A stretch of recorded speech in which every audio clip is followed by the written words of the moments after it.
warahmatullahi wabarakatuh. Halo teman-teman semuanya. Perkenalkan, nama saya Shilmi Wilzani dengan NPM 220610400472. Saya berasal dari program studi pendidikan guru sekolah dasar, yaitu pada Fakultas Keguruan dan Ilmu Pendidikan, yang tepatnya pada Universitas Syahkuala.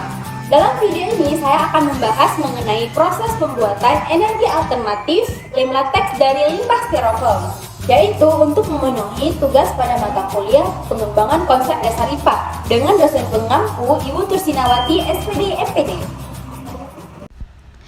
Styrofoam merupakan suatu polistirena yang sudah dipadatkan dan dibentuk sesuai dengan kebutuhan. Styrofoam banyak digunakan untuk pengemasan barang-barang elektronik dan juga sebagai kemasan makanan. Beberapa hal pada styrofoam yang sangat menguntungkan bagi para penjual makanan dan penjual alat elektronik yaitu tidak mudah bocor, praktis, ringan, dan ekonomis. Di sisi lain, setelah styrofoam tidak digunakan lagi akan menjadi limbah yang sulit untuk diuraikan.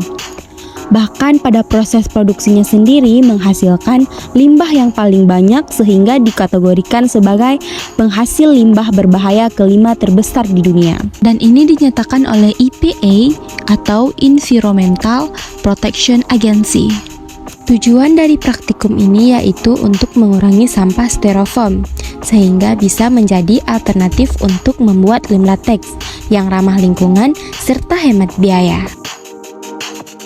Berdasarkan penelitian yang dilakukan oleh Nasruddin pada Agustus 2023 dan dinyatakan bahwa styrofoam sebagian besarnya terdiri dari udara dan polistiren. Polistiren sendiri adalah polimer yang artinya terdiri dari rantai panjang unit berulang yang disebut juga dengan monomer.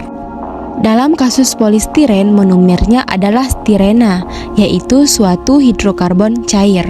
Dan bensin adalah campuran berbagai hidrokarbon yang berperan sebagai pelarut pada komponen polistiren pada styrofoam.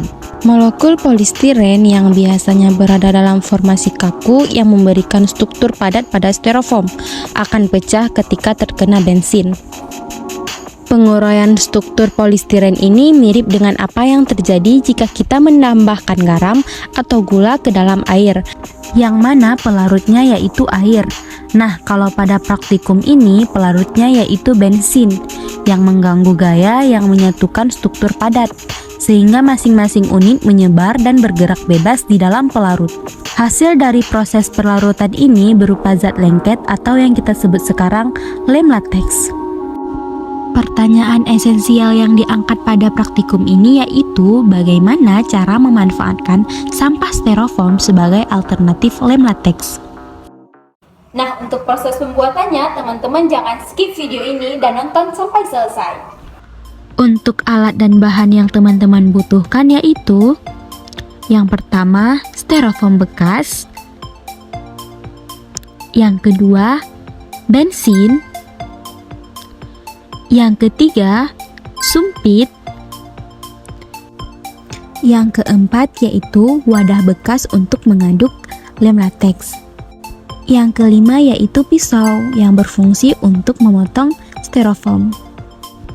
Nah, pada gambar yang kami ambil ini ada wadah bekas yang sudah pecah yang akan kami praktekkan untuk penggunaan lem latex. Untuk berikutnya yaitu proses pembuatan lem latex. Langkah pertama yang harus teman-teman lakukan adalah memotong kecil-kecil styrofoam. Untuk selanjutnya, tuangkan sedikit bensin yang akan menjadi pelarut dalam praktek ini. Lalu, masukkan styrofoam yang sudah dipotong tadi. Selanjutnya, adukkan styrofoam menggunakan sumpit sampai meleleh dan kental. Jika masih kekurangan dan masih belum kental, teman-teman bisa memasukkan styrofoamnya lagi. Nah, seperti ini ya teman-teman, sampai benar-benar meleleh.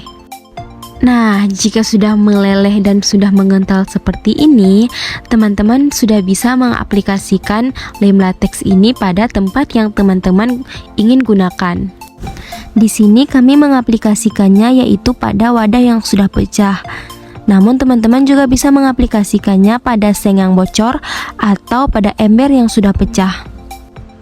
Untuk proses pengaplikasiannya, teman-teman bisa melihat di video ya.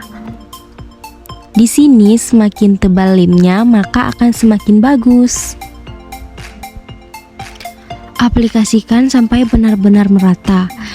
Dan untuk proses penungguannya atau proses pengeringannya itu harus ditunggu selama 2 hari. Setelah 2 hari pengeringan, di sini dapat dilihat bahwa wadah yang sudah pecah dan digunakan lem latex tidak akan bocor.